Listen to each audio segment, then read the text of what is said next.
basic question that is with which we started this lecture is whether the center of mass and center of gravity, that is one and the same thing, or they are two different things. They are certainly two different things. As we said, that center of gravity is that point where we can balance the whole body. So this is center of gravity. Whereas center of mass is that point where we can assume the whole mass to be concentrated. For all practical purposes, the center of mass and center of gravity, they coincide. Reason being is Earth is so big in respect to the bodies what we are talking about. Earth has a radius of 6400 km, whereas the length of these bodies what we talk about, that is almost negligible. Now what do we mean by this? The CG is center of gravity. We have just done, that is, it is on the basis of torques. That is, clockwise torque is equal to anti-clockwise torque. We are taken the two masses 1 kg and 1 kg, and we know that is the center of gravity, it was in the middle. Whereas the center of mass by definition is that point where we can assume the whole mass of the body to be concentrated. Let's understand the difference between center of mass and center of gravity. Over here we have taken this 1 kg over here and 1 kg over here, and we know that is center of gravity is here and center of mass is also over here. But what if, that is, we take this length so huge, that is, this is our Earth, this is Earth, we are taking this as Earth, and our system of these two particles 1 kg each is, the distance is so high which is very much comparable to the radius of Earth. Now if you are going to balance it, now it will not be balanced over here in the middle. Even both the masses, they have a 1 kg mass each. The center of mass will lie over here only, in the middle only. But if we have to balance it, we know that is Earth is going to pull all the objects towards center. So this is pulling this way with some force, this way, F1, this way, and this is also being pulled towards its center in this direction. This is F2. So now if you have to balance it over here, somewhere over here, that you can still imagine that is, it is connected by a massless rod or so. But if you have to balance it over here, this is not going to lie midway only. Over here the force may be more. So you may have to balance it over here. And even you are going to have a component of this also over here.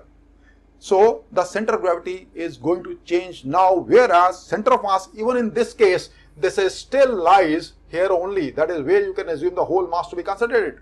But generally the distance we talk about, they are so small as compared to radius of Earth that it is something like, if this is Earth, we are dealing with one particle and another particle, even let's say smaller than this. So for all practical purposes, if we talk about, so this is Earth with such a big radius, and over here we have 1 kg particle over here, and we have 1 kg particle over here. So this is the particle. So eventually that this is also in the straight line, and this is almost in the straight line. So that's why you can balance it in the midway, and this is the center of gravity and center of mass, they coincide. If you have to find the center of mass of particles, the formula remains same. That is m1x1 plus m2x2 over m1 plus m2. And for the continuous mass bodies, it comes out to be, that is x dm over integral dm. This is x bar, or what you call as xcm. You say xcm or x bar, it is going to be for continuous mass bodies, it is integral of x dm over integral dm. So this is differential element of mass. Similarly, ycm is going to be equal to y bar is equal to integral of y dm over integral dm, and zcm is equal to z bar is equal to z dm over integral dm. This is for continuous mass bodies, where the mass distribution is continuous mass distribution. Continuous mass distribution bodies, so we have the same thing only, that is G and G more or less the same thing. They get cancelled, so it is m1x1 plus m2x2 plus m3x3 over integral m1 plus m2 plus m3. The essence remains the same, right? So for all practical purposes, we say that is center of mass and center of gravity, they do coincide. If we have to find the center of mass of any system, and if we can see a symmetrical axis and rather two symmetrical axes, the job becomes much easier.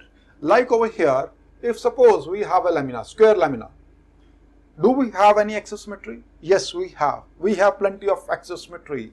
And the center of mass will always lie on the axis of symmetry. So it means if this is symmetrical about this axis, so center of mass will lie over here. Similarly, it is also symmetrical about this axis also. So the center of mass will lie on the intersection of these two axes. If we get two axes of symmetry, that is wonderful. It is going to, center of mass is going to lie on the intersection of these two axes of symmetry. Same way, this is also axis of symmetry, this is also axis of symmetry. Any two axes you can take it as. You can take, if this is square laminar, so one axis you can take it like this, the other axis you can take it like this. This is your choice. Similarly, if this is a cone, if this is a right circular cone, if this is a right circular cone, so this is axis of symmetry is like this. So center of mass will be on this axis only. That is maybe towards, not in the half, in the middle, but it will somewhere over here.